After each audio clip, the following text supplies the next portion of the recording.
मुस्लिम देशों के अमीर नेता उनके भाई, लेकिन भारत के मुसलमान क्या हैं? मोदी और कतर के अमीर की मुलाकात पर विपक्ष ने बीजेपी सरकार पर जमकर बोला हमला। खाड़ी देशों के साथ मोदी सरकार अपने संबंधों को मजबूत करने में लगातार लगी है।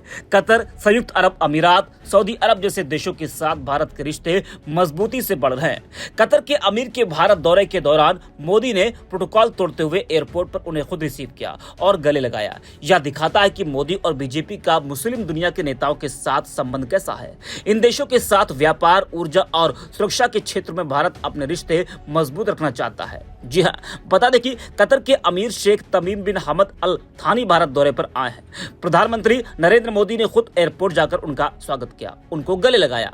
अब सभी के मन में सवाल है कि एक छोटा सा देश कतर आखिर भारत के लिए इतना जरूरी क्यों है? ऐसे क्या कारण हैं जिस वजह से भारत हर कीमत पर कतर के साथ अच्छे रिश्ते चाहता है? जिस तरह से मोदी रिसीव करने गए, गले लगाया, उसके पीछे कई बड़ी वजह है, उस पर बाद में बात करेंगे। लेकिन जिस तरह से कतर के अमीर से प्रधानमंत्री मोदी मिले, उसको लेकर विपक्ष बीजेपी सरकार पर हमलावर है।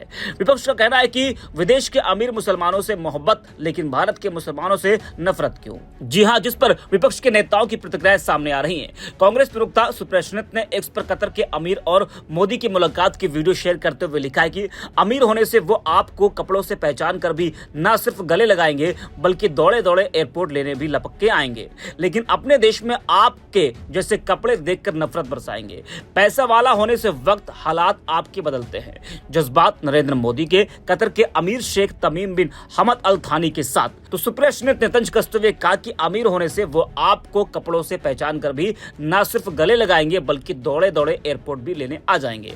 वही और भी विपक्ष के कई नेताओं की प्रतिक्रियाएं सामने आ रही हैं। राकेश नाम के यूजर हैं, वो लिखते हैं कि खुशामदीद शेख साहब, सदर रियासत हिंद आली जनाब नरेंद्र मोदी ने अपने भाई कतर के अमीर हिज हाइनेस शेख तमीम बिन हमद अल थानी की आमद पर उनका तहे दिल से खैर मकदम किया। शेख साहब के इस्तकबाल के लिए आप खुद तमाम प्रोटोकॉल को बलायत तक रखकर दिल्ली हवाई अड्डे पर पहुंच गए।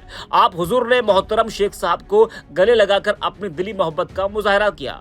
नरेंद्र मोदी ने अपने ट्वीट में शेख साहब को माय ब्रदर लिखा है। हिंदुस्तान की रियाया शेख साहब को कपड़ों से पहचान सकती है।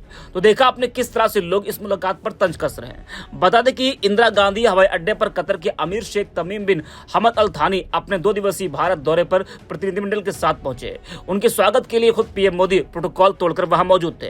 कतर के अमीर को एयरपोर्ट पर रेड कारपेट वेलकम देकर गार्ड ऑफ ऑनर दिया गया। कतर के अमीर शेख तमीम बिन हमद अल थानी जैसे ही प्लेन से नीचे उतरे, पीएम मोदी ने मुस्कुराते हुए उन्हें गले लगाया। अमीर ने भी उतनी ही गर्मजोशी के साथ उनका साथ दिया। इस दौरान दोनों खिलखिलाकर बात करते हुए दिखाई दिए। दोनों की बॉन्डिंग देखकर अमीर के साथ आए लोग भी हैरान थे, बल्कि पूरा देश हैरान हुआ। क्यों, वो भी आपको हम बताते हैं।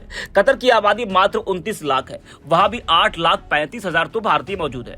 अब कहने को कतर एक छोटा देश है, लेकिन भारत की ऊर्जा की जो भी जरूरतें रहती हैं, उसे काफी हद तक यह छोटा सा देश पूरा कर रहा है। इसलिए कतर के अमीर के साथ कुछ इस तरह से पीएम मोदी मिले, जिस पर विपक्ष लगातार हमलावर है। विपक्ष का कहना है कि काश भारत के मुसलमानों के साथ भी मोदी का ऐसा ही रवैया होता। बात भारत के मुसलमानों की जब आती है, तो बीजेपी का रवैया कुछ और ही होता है। पार्टी और उसके समर्थक अक्सर मुसलमानों को मुख्यधारा से अलग करने की कोशिश करते दिखते हैं, गलत बयानबाजी करते हैं। यह विडंबना है कि एक और जहां बीजेपी मुस्लिम देशों के साथ गहरे और सशक्त संबंध बनाने की कोशिश करती है, वहीं दूसरी ओर भारत के अंदर मुस्लिम समुदाय को लेकर पार्टी का रवैया अलग दिखता है। यह राजनीतिक दृष्टिकोण और व्यवहारिक दृष्टिकोण में एक अंतर को उजागर करता है। क्या बीजेपी के नेतृत्व का उद्देश्य मुस्लिम देशों के साथ अच्छे रिश्ते बनाकर आर्थिक और रणनीतिक लाभ प्राप्त करना है, या फिर भारत के अंदर मुस्लिम समुदाय को उनके अधिकारों से वंचित रखना है?